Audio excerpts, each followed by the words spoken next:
চাঁদ থেকে ছোড়া মিসাইলে ভূপাতিত হয় আমেরিকার আলোচিত সেই F-15E স্ট্রাইক ঈগল যুদ্ধবিমান। আর এই তথ্য জানিয়েছেন খোদ মার্কিন প্রেসিডেন্ট ডোনাল্ড ট্রাম্প। ভূপাতিতের পর ক্রু উদ্ধার অভিযান ঘিরে আলোচনায় আসে বিমানটি।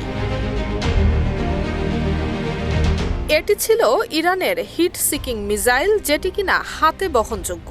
মিসাইলটি যুদ্ধবিমানের সঠিক ইঞ্জিনে গিয়ে আঘাত হানে। ট্রাম্পের ভাষ্যমতে অনেকটা ভাগ্যের জোরেই মিসাইলটি সরাসরি বিমানের ইঞ্জিনের ভিতরে ঢুকে যায় এবং সেটিকে ধ্বংস করে। শত্রু ভাবাপন্ন কোনো পক্ষের আক্রমণে ইতিহাসে এই প্রথম কোনো মার্কিন F-15E বিমান ভূপাতিত হওয়ার ঘটনা ঘটল।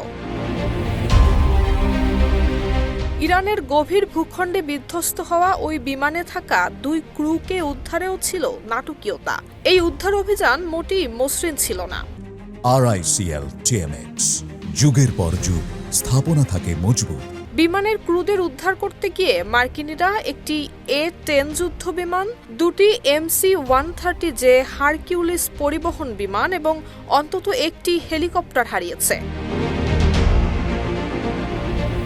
মাত্র কয়েক হাজার ডলার মূল্যের একটি মিসাইলের আঘাতে কয়েকশো মিলিয়ন ডলারের মূল্য চোকাতে হলো মার্কিনীদের।